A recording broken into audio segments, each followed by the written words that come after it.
राधे राधे दोस्तों, जय Shri Krishna. Good morning दोस्तों, कैसे हो आप लोग? आई होप आप लोग बहुत अच्छे होंगे और अब आपकी पढ़ाई लिखाई भी स्टार्ट हो गई होगी दोस्तों।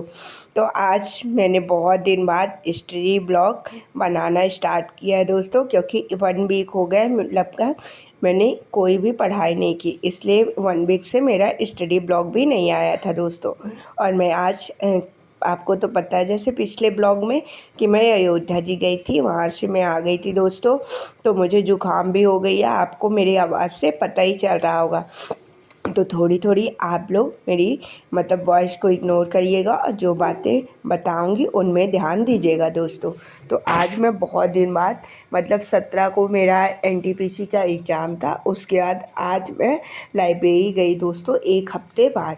तो सबसे पहले मैं वहाँ पर गई, तो मैंने देखा कि आगे जो भी एग्ज़ाम है उनके लिए कैसे क्या पढ़ना है।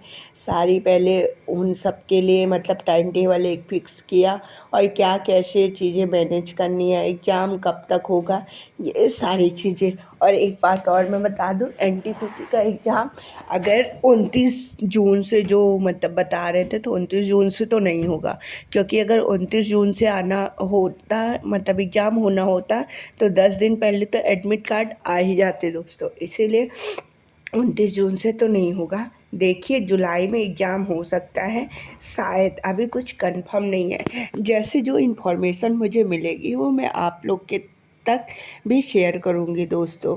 तो चलिए अभी अब हम लोग अपनी स्टडी स्टार्ट करते हैं। तो स्टडी में मैंने आज सिर्फ मैथ ही पढ़ा, क्योंकि अभी मैं आप सोच रही हूँ मतलब कल से मैं प्रॉपर सारा सब्जेक्ट पढ़ने की कोशिश करूँगी। और जीके जीएस जैसे हमने एनटीपीसी का एग्ज़ाम दिया, उससे एक चीज़ सीखी, मैथ रीजनिंग सब कर पा रहे थे, जीके जीएस प्रॉब्लम दे रही थी। और जीके जीएस में अगर हम इस बार सोचेंगे कि हम करेंट ही करेंट पढ़ लें तो हमारा सारा चीज़ें कवर हो जाएगा, तो बिल्कुल ऐसा नहीं है।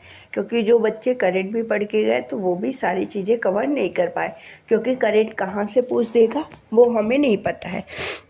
लेकिन उस 40 में 20 नंबर का जो जीके था वो बेसिक अगर हम अपना क्लियर कर लें, हिस्ट्री पॉलिटी जैसे आपने भी एग्ज़ाम दिया होगा, और अगर अब आंसर की आ जाएगी तो आप चेक भी कर लीजिएगा। मतलब 6 से 7 क्वेश्चन पॉलिटी से थे, ऐसे ही 6 से 7 क्वेश्चन हिस्ट्री से थे।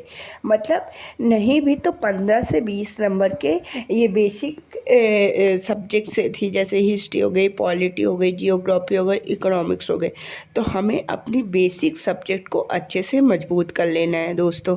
जैसे कि करेंट मतलब 2-4 नंबर करेंट भी बन जाए और इधर का भी बन जाए, तो 25 नंबर प्लस हम लोग CBT 1 हो जब अंडर ग्रेजुएट का तो उसमें कर ही पाएँ दोस्तों।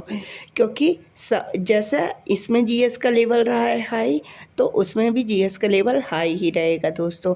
क्योंकि मैथ रीजनिंग तो इसमें भी नॉर्मल है तो उसमें भी हार्ड नहीं करेगा, लगभग सेम लेवल ही रहेगा। बस जीएस का लेवल जैसे इसमें हार्ड था तो उसमें भी हार्ड है रहेगा। इसीलिए हमें अपना सारी चीज़ें अच्छे से कवर करके चलनी है। अब जब भी एग्ज़ाम होगा, इसका CBT 2 भी होगा दोस्तों, और भी आगे हमारे बहुत सारे एग्ज़ाम लगे हुए हैं, तो उन सभी एग्ज़ाम को हमें अच्छे से फोकस करके चलना है। अपनी स्टडी अब आज से आप लोग भी कंटिन्यू कर दीजिए दोस्तों, मैंने भी कंटिन्यू कर दिया है। और एग्ज़ाम तक अब हमें रुकना नहीं है दोस्तों।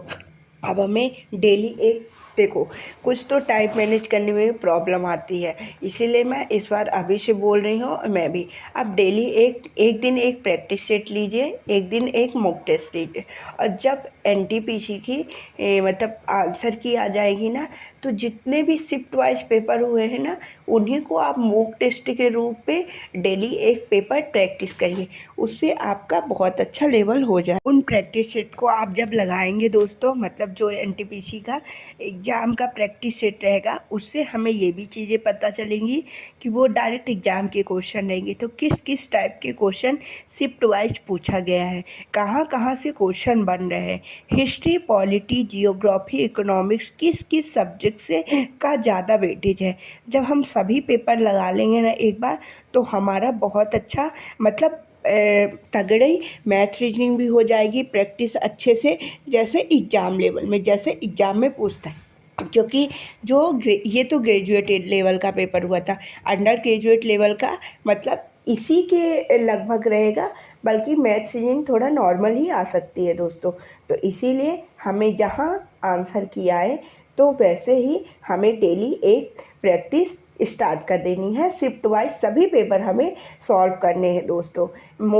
फिर मोक नहीं देना है हमें, इन्हीं पेपर को हम सॉल्व कर लेंगे तो हमारा टाइम भी मैनेज हो जाएगा और सारी चीज़ें बहुत अच्छे से कवर हो जाएगी दोस्तों। यही सारी चीज़ें मुझे आप लोगों से शेयर करनी थी। अब आप लोग भी अच्छे से पढ़ाई कीजिए और मैं भी अच्छे से पढ़ाई करूं।